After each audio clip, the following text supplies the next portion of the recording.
Alors nous sommes aujourd'hui mardi, on est donc le 10 Tevet, le jour du jeûne. On est donc arrivé à Daf Dalet de Berachot, Dalet et 8e ligne.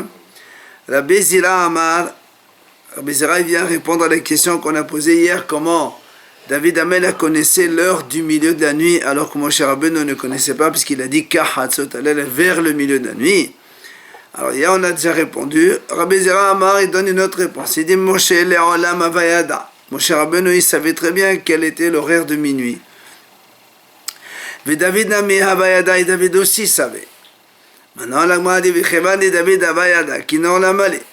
Alors si David connaissait l'horaire de minuit, alors pourquoi il avait besoin d'une harpe? Alors il m'a dit les temps de Mishnate, c'est pour le réveiller de son sommeil. Et maintenant Vichevan et Moshe Havayada, la malé les memal kahatzot. Ici Moshe connaissait, alors pourquoi il dit vers minuit? Pourquoi il n'a pas dit au milieu de la nuit pile? Comme Hachem le lui a dit. Alors il répond, Moshe Kassavar, Shemeyitro Esternene Paraveyom, Moshe Badaihu. Il dit, pourquoi Moshe Rabbeinu a dit vers le milieu de l'année? Parce que s'il leur dit au milieu de l'année pile, les astrologues de Paro, quand il arrive l'heure de minuit, selon eux, parce qu'eux ils ne connaissent pas l'heure exacte, et ils vont voir qu'il n'y a rien eu, ils vont dire, Moshe Rabbeinu, tu es un menteur, tu as dit à minuit, mais c'était minuit, 2 minutes, minuit, 3 minutes, ils vont dire n'importe quoi pour le rendre menteur. De Amar mort, comme il a dit le maître, la maître de Shonecha l'omar ene yodea, shemetet bade vete ahez. Chachamim disent comme ça, un homme il doit toujours apprendre à dire je ne sais pas, plutôt que de dire oui, et après il va donc risquer de se tromper, et les gens ils vont le dire tu es un menteur. Ravashi Amar, Ravashi dit donc une autre réponse. Befalga orta det lisan naghe ad besar havakai. Il dit en fait Moshe Rabbeinu c'était au milieu de la nuit du 13 Nissan et le début donc de la journée du 14. Et comme ça, pourquoi il leur a dit Kahatzot? Moshe l'Israël. C'est comme ça que Moshe Rabbeinu donc s'adressait au Bnei Israël. Il leur a dit Amar HaKadosh Baruch Hu, Lemahar Kahatzot Halalakea Edna Ani Ose B'Toch Misraim. Quand Moshe Rabbeinu dit Kahatzot, c'est pas vers le milieu. Il voulait dire au Bnei Israël, demain, comme à l'heure maintenant, comme maintenant, c'est-à-dire il était à minuit la veille donc du 14. Il leur a dit demain, la nuit du 15, à cette même heure précisément. C'est pour ça qu'il a dit Kahatzot. Comme maintenant. Donc c'est là où Hachem va donc va amener la plaie de la mort des premiers-nés des Égyptiens pour qu'il y ait ensuite la sortie d'Égypte. Les David Shamela Nafshik Hasid Ani. La Gemara ramène le pasuk dans Tehillim quand David Amel a dit Shamela Nafshi, donc Hachem protège-moi car je suis un Hasid.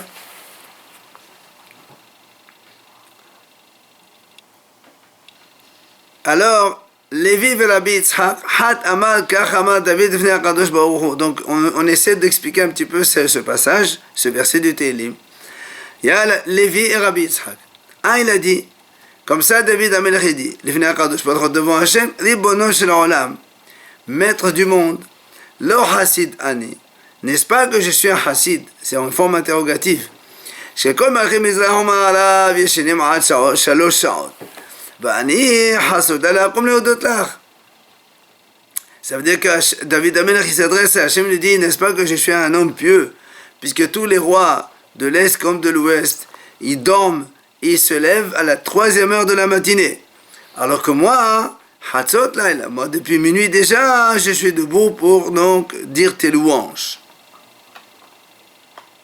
Ça c'est donc un premier commentaire. Védar, l'autre commentateur donc, car Hama David Vnei HaKadosh Baruch Hu, c'est comme ça que David s'adressait à Hachem. Il lui dit, Ribono Shel Olam, Lo Hasid Ani, Shekol Malchim Mizrahom Ha'alav Yoshvim Agudot Bichvodam, Va'ani Yadai Meluch Lachot Bedam ou Bishafir ou Bishiria Kedel Tahel Shalev Allah. Donc David Amen disait à Hachem, maître du monde, n'est-ce pas que je suis un homme pieux, puisque tous les rois de l'Est et de l'Ouest, ils sont assis sur leur trône avec tous les kavod et tous les protocoles des rois, etc. Alors que moi, David, mes mains, ils sont salies avec du sang, avec Saphir et Chilia. Vous savez que quand une femme, elle apporte des fois un morceau de sang ou un morceau de caillou, et on va essayer de savoir est-ce que c'est du sang ou est-ce que c'est un bébé avorton, et donc toutes les lois de pureté et impureté changent en fonction. Et donc David Amelech dit, tu vois, moi je mets mes mains dans ces choses-là, pour essayer qu'aider les tahel et chalevala, pour rendre une femme pure à son mari. Donc eux, ils sont dans le luxe et dans le confort, tout ça, alors que moi, je mets mes mains dans le sang.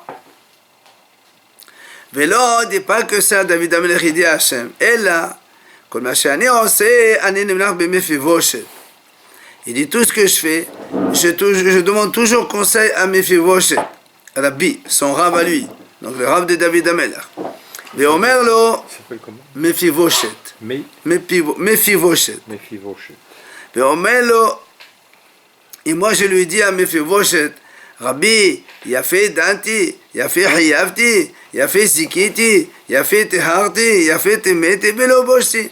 Donc à chaque fois je lui pose la question à mon rab, je lui dis, est-ce que j'ai fait un bon jugement quand j'ai dit telle personne est hayab, l'autre est zakai, ou bien quelque chose est tahor et l'autre est tamé, je demandais toujours donc l'avis de mon maître, vélo bossi, je n'ai pas eu honte.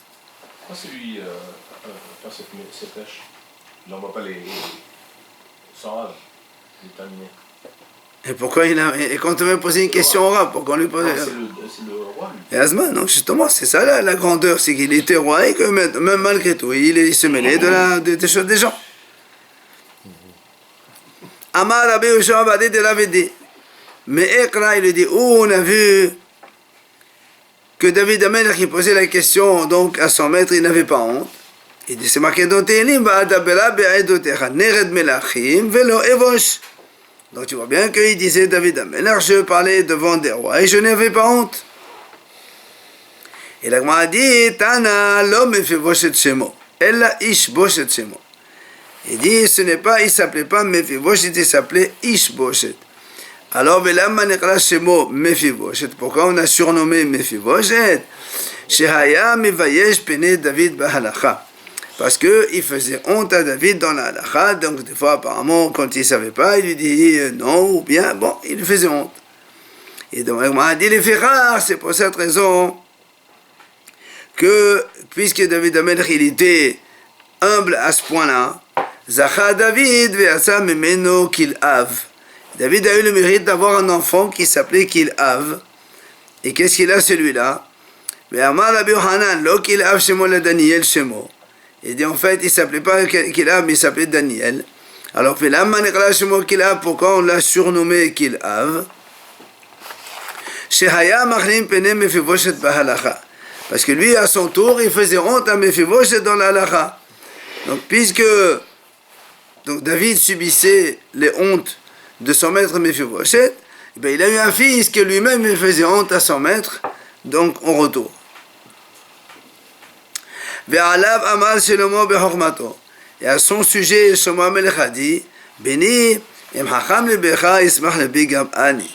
mon fils, si toi tu es hacham, moi aussi donc je me réjouis. Donc c'est David HaMelech au sujet de son fils Kil'av.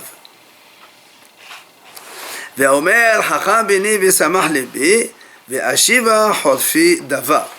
Hacham béni, donc tu es mon fils, tu es sage, et mon cœur se réjouit grâce à toi. Et alors, grâce à cela, je répondrai à celui qui me fait honte, donc je pourrai lui donner une réplique. Alors, elle pose une question. Mais David, comment tu dis que David lui-même, il se considérait et il se nommait Hassid? Pourtant, c'est marqué dans le pasuk, toujours dans Télim, donc, le pasuk il dit comme ça. Et, on enseigne au nom de Rabbi Yossé. Lama nakud al loulé. Pourquoi dans le mot loulé, dans ce télim là, il y a des points sur les lettres lamed vav, lamed alef. En général, quand on met des points, c'est pour dire qu'il y a un sens pas comme cela. Alors il dit pourquoi il y a marqué le lait, des points sur le lait. C'est pour dire Amad David devenait un Kadosh Baruch Hu. Donc dans cette phrase-là, David Amelech il dit à Hashem, il lui dit Ribono shel haolam muftach ani becha she'ata meshalem sachar tov lasadikim le'atid lavo. Moi je suis sûr, donc j'ai confiance totale en toi comme quoi que les tzadikim, tu vas leur donner une grande récompense dans les temps futurs. Aval, eni yodea im yesh herek benehem im lav. Mais David Amelech dit, moi, je ne sais pas, est-ce que moi j'en fais partie, oui ou non. Donc la question, comment ça se fait que tout à l'heure on a dit, David disait à Hachem, je suis un chassid. Et maintenant, il dit, moi je ne sais même pas si je fais partie de cette tzadikim ou non. Alors, l'Agma répond, elle dit non, c'est pas un problème. David Amelech, pourquoi? C'est vrai qu'il était chassid. Et pourquoi il se considérait peut-être que non et qu'il ne fait pas partie de ces gens-là? Il a peur que les fautes qu'il fasse vont provoquer justement qu'il perde ce titre de chassid. Et l'Agma ramène ici, d'ailleurs, on voit cette même idée. Comme il a enseigné Rabbi Yaakov bar Idde. Rabbi Yaakov bar Idde Rabbi Yaakov bar Idde, il a objecté deux psukim un contre l'autre. Il a répondu comme on vient de dire nous. Qu'est-ce qu'il a dit? C'est marqué dans un pasuk tiv, V'hine anochi ha'imach u'shmarticha bechol asher telech. Quand Yaakov Avinu il est sorti de Beersheba pour aller à Haran épouser ses femmes, il marquait là-bas, Hachem, lui il avait peur. Hachem lui a dit, je suis avec toi, je te protégerai là où tu vas. Donc il a eu une assurance d'Hachem Barach comme quoi il sera protégé. Et pourtant, Mourtiv, Vayela Yaakov Me'od. Et on voit que plus tard, quand Yaakov il est venu à la rencontre de Esav, il a marqué, il a eu très très peur. Comment il peut avoir peur si Hachem t'a donné l'assurance comme quoi tu seras protégé? Alors, là aussi il a dit de peur que la faute elle provoque. C'est-à-dire, même si tu es garanti d'avoir une protection, si après tu fais des péchés, c'est sûr qu'après il y aura un petit changement, et donc c'est pour ça que Yaakov avait peur. Et donc on dit la même chose pour David Amelech. Kedetania, et comme on amène une preuve ici avec une braïta, que justement quand il y a des fautes, ça peut changer les choses. Il y a marqué dans le passour, dans Az Yashir Moshe, dans la Shira que nous lisons tous les jours. Ad Ya'avol Amecha Adonai, Ad Ya'avol Amzu Qanita. Il y a marqué jusqu'à ce que passe ton peuple Hachem, jusqu'à ce qu'il se passe, ce peuple-là que tu as acquis. Et on explique pourquoi il y a marqué deux fois Ad Ya'avol, deux fois. Alors la Gemara dit Ad Ya'avol Amecha Hashem Zobi Arishona. Donc quand on dit ton peuple il passe où? Il passe donc pour entrer en Israël. Et donc c'est le premier Ad Ya'avor, ça concerne la première fois où les Israéliens sont entrés en Israël avec Yeshua. Et le deuxième Ad Ya'avor Amzu Qanita, quand il passera ce peuple-là, c'est Bi'ashniya. C'est la deuxième fois que les Israéliens sont entrés en Israël, c'est-à-dire après l'exil de Babel.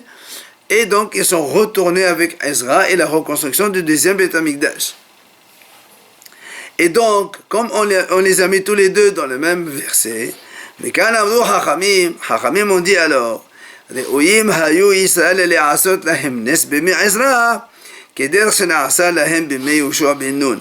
Ça veut dire de la même façon que quand les Israéliens sont entrés en terre d'Israël la première fois avec Yoshua, ils ont eu de très grands miracles avec le Yarden, avec Yericho et tous les miracles qu'il y a à l'époque.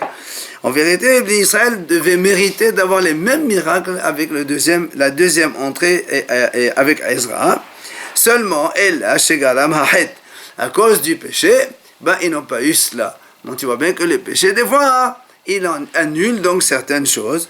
Donc c'est pour ça que David Amelech aussi, quand il a dit Hassid, après il a dit je ne sais pas si j'en fais partie, parce que justement il avait peur que la faute va provoquer. On revient maintenant sur notre Mishnah. N'oublions pas, on a dit dans le schéma jusqu'à quelle heure on peut faire le schéma du soir. Rabbi Eliezer a dit jusqu'à la première garde donc de la nuit. Chachamim disent jusqu'à Hatzot. Et Rabban Gamliel a dit jusqu'à l'aube. Alors vient le Gemara dit Chachamim keman sviralu. Il dit, puisque nous on a dit que le schéma du soir, c'est avec le pasuk Beshorbecha, et le schéma du matin, Uvchomecha. Alors il dit les Haramim, pourquoi ils ont dit jusqu'à Hatzot? Kemal Svilalu, comme qui y pense? Et que Rabbi Eliezer, Svilalu, s'il pense comme Rabbi Eliezer, c'est-à-dire, Rabbi Eliezer, lui, il a dit tout le temps, que le pasuk qui dit Beshorbecha, c'est-à-dire tout le temps que les gens, ils vont pour aller dormir. Et donc ça, c'est la première garde. Alors dans ces cas-là, les mots que Rabbi Eliezer, ils n'ont qu'à dire comme Rabbi Eliezer. Puisque justement, quand on veut dormir, en général, c'est dans le premier tiers de la nuit qu'on va dormir. Maintenant, on vit que Rabban Gamliel, Svilalo, si maintenant le Haramim pense comme Rabban Gamliel, c'est-à-dire que lui, il a dit Beshorbecha tout le temps que les gens dorment en général, et en général, on dort toute la nuit. C'est pour ça qu'il a dit jusqu'à l'aube. Alors, ils n'ont qu'à dire comme Rabban Gamliel. Alors, pourquoi Haramim disent Hatzot, à quoi ça correspond ce minuit-là? C'est pas un horaire. Les gens, ou c'est le moment où ils dorment, c'est le premier quart de la nuit, ou c'est le moment où ils finissent de dormir, c'est le matin, mais pas au milieu de la nuit, c'est quoi ça? Alors l'Agman répond, effectivement, les Olam, que Rabban Gamliel, Hachamim en vérité, ils pensent comme Rabban Gamliel, comme quoi on peut lire le schéma jusqu'au matin, parce que c'est tout le moment où les gens ils dorment, donc toute la nuit. Maintenant, Vehadeka Amriat Hatzot, pourquoi ils ont dit jusqu'à Hatzot seulement?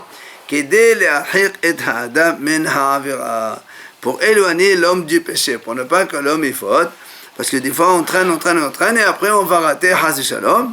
Alors Hachamim disent Ad Hatzot pour avertir un petit peu, prévenir les gens. Comme la Braïta donc nous amène ici une preuve comme quoi les Hachamim font donc des avertissements et donc nous préviennent pour ne pas arriver à fauter. Hachamim asu siyag lidivrehem. Hachamim ont fait donc une barrière à leurs paroles, pour que shelo ye'adam ba menasade ba'elev, pour ne pas que l'homme, quand il arrive le soir de son travail, ve'omer, il va dire, je suis fatigué, eler leviti, je rentre chez moi d'abord, ve'ochal qim'a, je mange un petit peu, ve'eshtir qim'a, et je bois un petit peu, ve'ishan qim'a, je vais me reposer un petit peu, après je lirai le schéma, et je ferai donc la Hamida de Ravit. On ne dit pas comme ça. Pourquoi? Parce que parce qu'après quand il va dire je vais me reposer un petit peu, en fait il va dormir, il va s'endormir toute la nuit, il va rater le schéma et la Hamida de Ravit. Aval, mais les Hachamim ont dit comment un homme il doit faire, justement pour ne pas arriver à cela.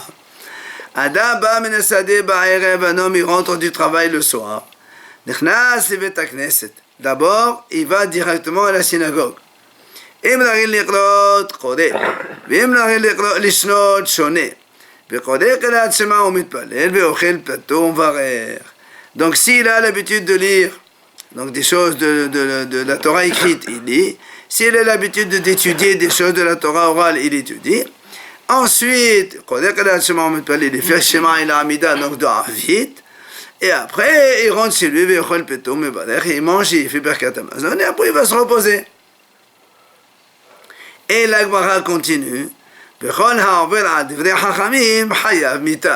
et celui qui transgresse ce commandement des Hachamim, là, il est passible de mort.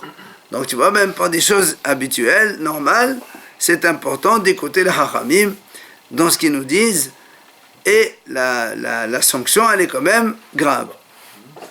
Et la Gemara pose une question. Elle dit, la Gemara dit, pourquoi seulement ici, tu m'enseignes que celui qui transgresse les paroles des Hachamim, il est passible de mort. Les Hachamim, dans plusieurs endroits, ils ont décrété des choses, et on n'a pas dit celui qui transgresse les paroles des Hachamim, rien que dans l'histoire de ce schéma de Arvit et de la Hamida, tu nous dis les Hayamita. Quelle est la raison? C'est le seul cas. Hein? C'est le seul cas. Ah non. Non, il y a plusieurs cas où les Hachamim nous font. C'est le seul cas qui est, on va dire, qui est recensé, où on dit ça? Non. Il n'y a que ce cas où il y a marqué celui qui est transgresse de Hachamim, les Hamida. Ah, pourquoi tu le mets que ici? Les Hachamim, ils ont fait plein de xérotes.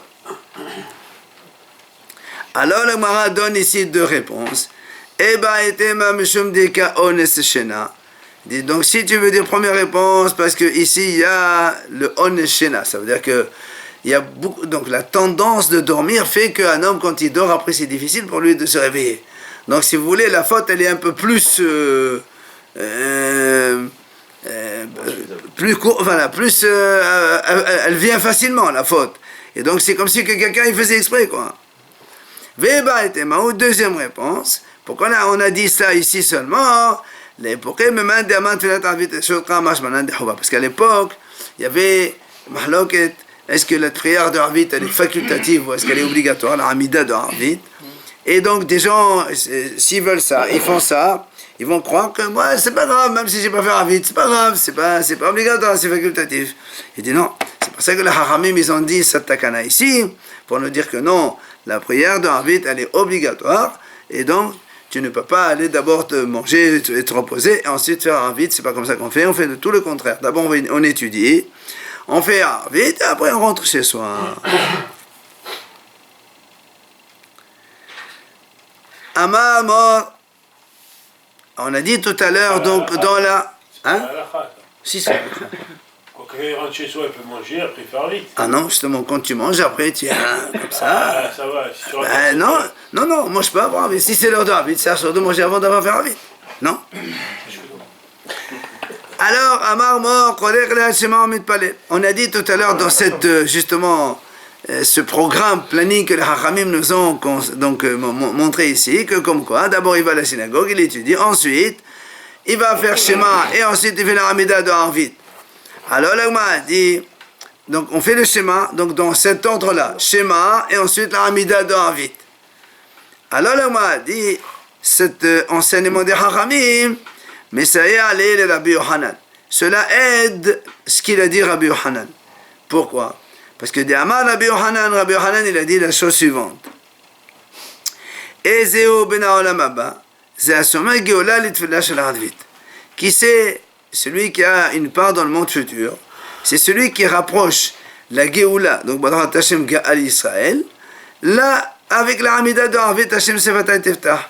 Donc d'abord on fait Shema et ensuite on fait Arvit. Celui-là il part dans le monde futur. Et ça c'est Rabbi Yohanan qui dit ça. Par contre, Rabbi Yoshua ben Levi Omer, Tefilot, be'emsa teqnum. Rabbi Yoshua lui dit non. Les Hamidot, on a deux Hamidot, donc deux Shaharit, et, bon, on ne parle pas de ça de Minha, c'est de Arvit, be'emsa teqnum. On les a mis au milieu du schéma. C'est-à-dire, le matin, on fait le schéma et la Hamida. Après, bon, Minha, c'est à part. Et après, le soir, on fait la Hamida, et après, on fait le schéma. Ça, c'est Rabbi Yoshua ben Levi. Comme ça, les trois Hamidot, elles sont entre les deux schémas de chaque côté. Et donc, on voit bien que, ici, comme nous, on a dit, d'abord on fait schéma, ensuite on fait la Hamida, ça marche comme Rabbi Yohanan, et pas comme Rabbi Yoshua ben Levi. Alors, l'Agma a dit, c'est quoi la mahloket, justement, pourquoi Rabbi Yohanan pense comme ça, et Rabbi Yoshua ben Levi pense autrement? Alors, l'Agma répond, je peux te donner une réponse par le verset ou bien par un raisonnement logique. D'abord par un raisonnement logique, une raison donc qui est logique. Pourquoi donc Rabbi Yohanan Sava Geoula me'otana mehavin Ella Geoula me'aliyat ala ve'ala ad safra. Rabbi Yohanan lui il dit parce que la Geoula, quand on dit la Geoula, c'est quand Hachem il a sorti le béni Israël d'Égypte. Et d'ailleurs les Hachamim se sont appuyés pourquoi on fait d'abord Ga'al Israël, après on fait la Hamida. C'est parce que justement dans Tehillim, c'est marqué d'abord le Tehillim, Yutet, Hachem, il finit par Hachem Tsoreh V'Goali. Juste après, il y a marqué Acha Hachem B'Yom Tzara. Donc Hachem te répond pendant qu'on a des détresse quand tu fais la tfila. Et donc, et là, Rashi ramène ici, quand un homme il fait Ga'al Israël, et après il fait pas la Hamida de suite. C'est comme si quelqu'un il vient taper à la porte. Et quand l'autre il vient t'ouvrir, toi tu t'en vas. C'est pas comme ça. Tu tapes à la porte, de suite donc tu rentres. Là aussi, on fait Ga'al Israël. On parle de la sortie d'Égypte, on dit à Hachem, voilà, tu nous as fait plein de miracles, merci beaucoup Hachem. Et de suite, nous aussi, on demande quelque chose. Alors donc, Rabbi Yohanan dit, Geoula me'otana me'avia. Parce que la délivrance, elle a commencé le soir. Mais la vraie délivrance, c'était le matin. On sait que les Israéliens sont sortis, donc tôt le matin. Mais ça a commencé déjà la nuit, avec la mort des premiers-nés, tous les préparatifs. Et c'est pour ça donc on fait d'abord Gaal Israël et ensuite la Hamida, le soir comme le matin. Mais Rabbi Yoshua Melevé Saba, Rabbi Yoshua lui il dit non. Il dit puisque la Géoula vraie, elle a commencé que le matin, donc celle du soir, c'est pas une vraie Géoula.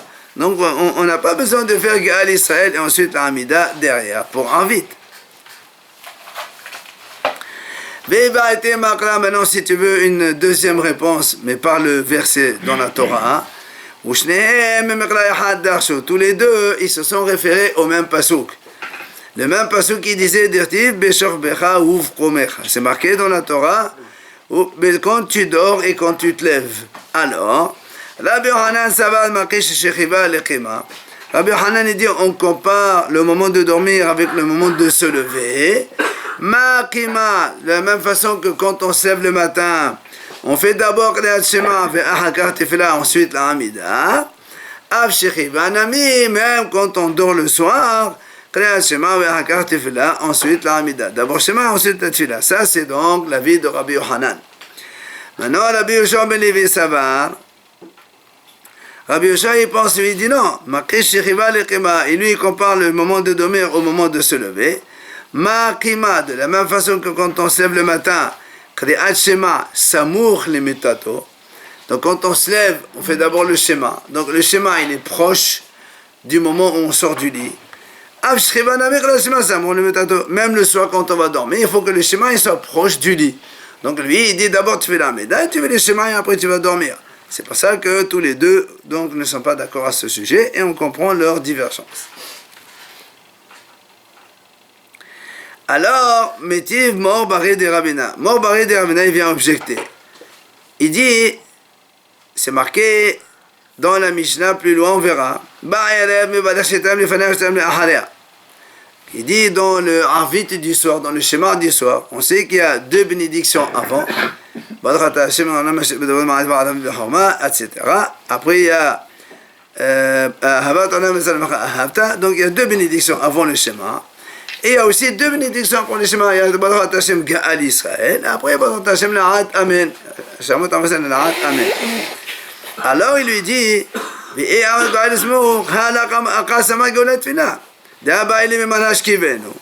la m'a dit, mais attends, comment tu dis que le soir aussi il faut rapprocher Géoula de la Hamida, alors que nous le soir, après Gaal Israël, on ne fait pas la Hamida directement, on dit Hashkiven, Avinu Shalom, etc., etc. Donc il y a quand même un passage qui interrompt, c'est pas comme le matin, Gaal Israël, tout de suite la Hamida. Alors, Amrei Hachamim répondent, Kivan Titakenu ala banan Hashkivenu, Kigula Alichta Damya. Il dit, puisque les Hachamim ont instauré ce passage de Hashkivenu, ils l'ont mis dans la Hamida, c'est comme si qu'en fait il y a une Géoula prolongée, donc c'est le prolongement de la Géoula qui continue, et donc c'est pas une interruption. La preuve, la Gemara dit, parce que si tu dis pas cela comme quoi une Géoula prolongée, il y a aussi un problème dans la Hamida du matin. Pourquoi? Pourquoi tu dis que Shacharit Gaal Israël on fait la Hamida directe? C'est pas vrai. Pourquoi? Ça c'est pas ce que là, il est en plus. Normalement, quand on finit la Gaal Israël, tout de suite, pourquoi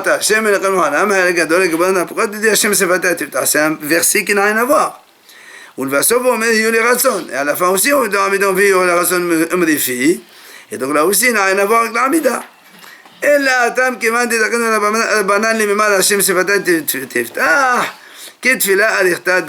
donc tu vois bien que là-bas, puisque les Hachamim ont instauré de dire ce verset de façon donc automatique, ça devient comme une prolongation de la Hamida. Là aussi, à Hanami, puisque les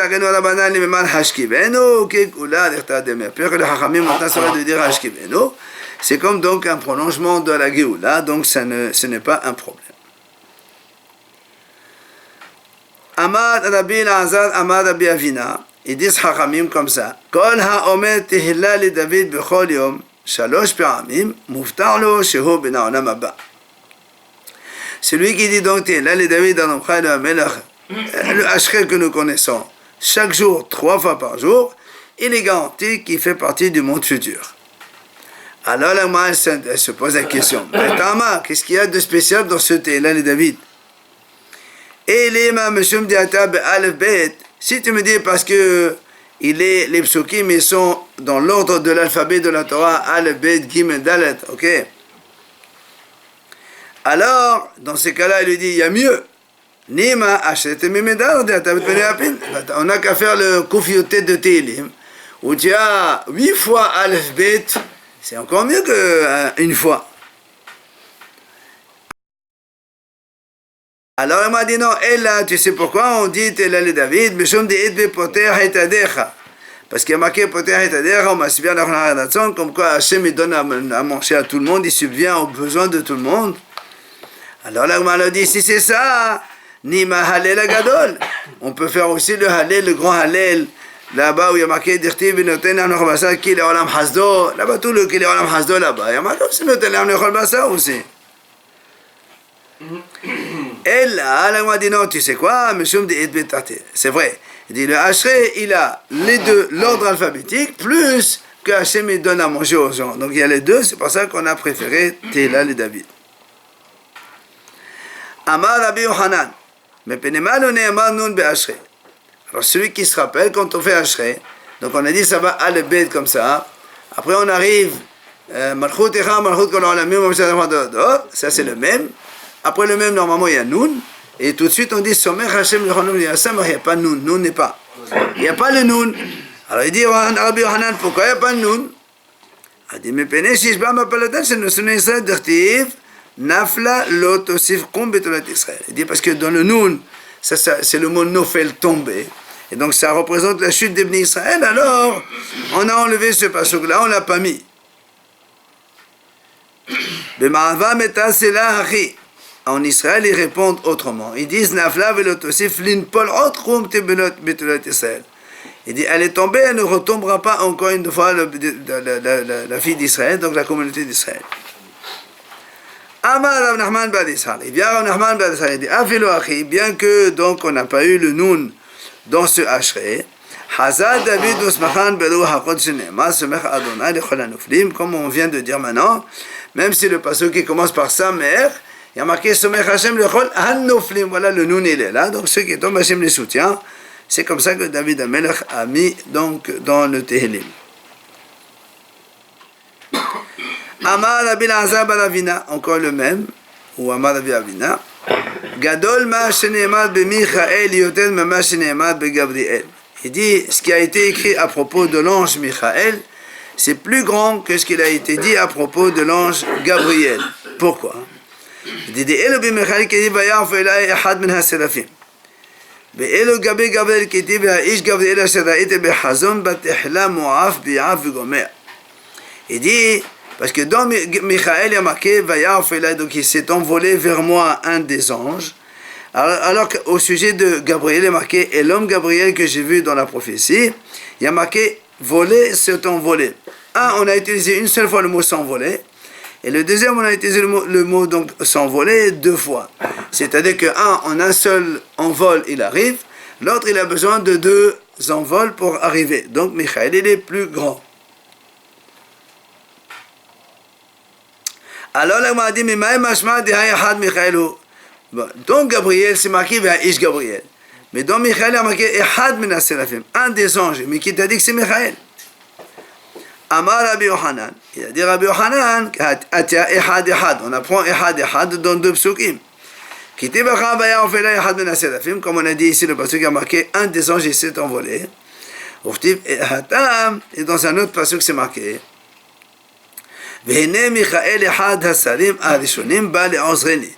Le même mot Ehad Hasarim, il y a marqué donc à propos de Michael, donc c'est lui Michael. Tana, Michaël באחת, גבריאל ב2, אליהו ב4, ומלאך המוות ב8, ובשעת המגפה באחת. Il dit Michaël, quand il fait une mission, en un seul envol, il a fait. Gabriel, il a fait en 2 envols. Eliyahu Navi, il le fait en 4 envols. L'ange de la mort, il le fait en 8 envols. Mais au Bishat HaMagefa, au moment où il y a une grande épidémie, l'ange de la mort, en un seul envol, il fait dans ce qu'il a à faire, donc c'est beaucoup plus grave, évidemment. Amar Rabbi Yoshua ben Levi, il a dit Rabbi Yoshua ben Levi, Af al pi shechal adam k'nei Shema bevet ha'knesset, mitzvah leqroto al mitato. Il dit bien qu'un homme il a lu le Shema dans la synagogue pour le Shema de Arvit, eh bien il faut quand même relire le Shema avant d'aller dormir, donc sur le lit. Il faut lire le Shema pas sur le lit, mais avant de dormir dans son lit. Amar Rabbi Yosef Me'echra, d'où tu apprends cela qu'il faut refaire le Shema avant de dormir. Il dit le pasuk, il dit comme ça. Rirzu ve'al tehita'u. Imru bilvavchem al mishkafchem ve'dumu sela. Donc le pasuk, il dit comme ça, Rirzu, c'est-à-dire soyez actifs. Ve'al tehita'u, et ne fautez pas. Dites dans votre cœur, al mishkafchem, là où vous allez dormir, ve'dumu sela. Après vous vous taisez. Et donc Rav Nachman explique cela. Amar Rav Nachman, im tamid hacham hu en sarir. Non, il explique pas. Il vient parce que nous on a dit voilà, c'est de là qu'on apprend. C'est-à-dire que on dit comme ça, dites dans votre cœur le schéma. Et après, al mishkafrem, donc avant d'aller dormir. Après vedomo, c'est là pour on se tait quand on dort, on est silencieux. Mais Rav Nachman dit non, im tamid hacham hu. Si un homme il étudie. Il n'a pas besoin, puisqu'il étudie de toute façon, il finit d'étudier, il va dormir. Il n'a pas besoin de faire le schéma. Amal Abaye, et Abaye dit non, Avtalmit Chacham, même un Talmid Chacham qui étudie, et ensuite après il va dormir, mais il a besoin de dire un pasouk, donc un verset de miséricorde, Kegon, par exemple, Biadecha Afrid Rohi, Padita Ote Adonai El Emet.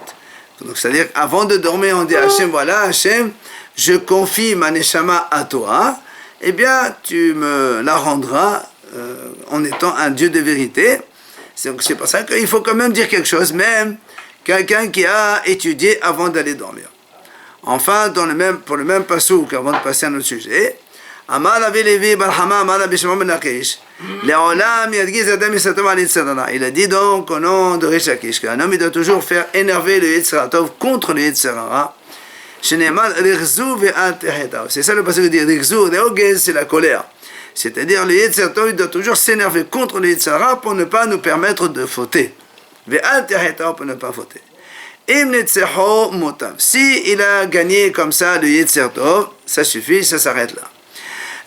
Si maintenant le Yetzer hara, il ne le laisse pas, il y a une autre étape qu'on doit emprunter. Il y a Asor Batorah, un homme il étudie la Torah. Shene'emar, Imru Belvavchem, c'est ce que de la suite du pasuk, Imru Belvavchem, dites des psukim de Torah. Et là aussi, si on a réussi à vaincre le Yetzer hara, c'est bien. Si maintenant on n'arrive pas, on n'a qu'à lire le Shema, on dit Shema Hashem Echad, Shene'emar Mishkafchem, comme le pasuk qui continue ici sur votre lit. Enfin, si on a vaincu le Yetzer hara, Moutav, c'est très bien. Si malgré tout, le Yetzer hara, il continue à nous embêter, on n'arrive pas à le vaincre. Là,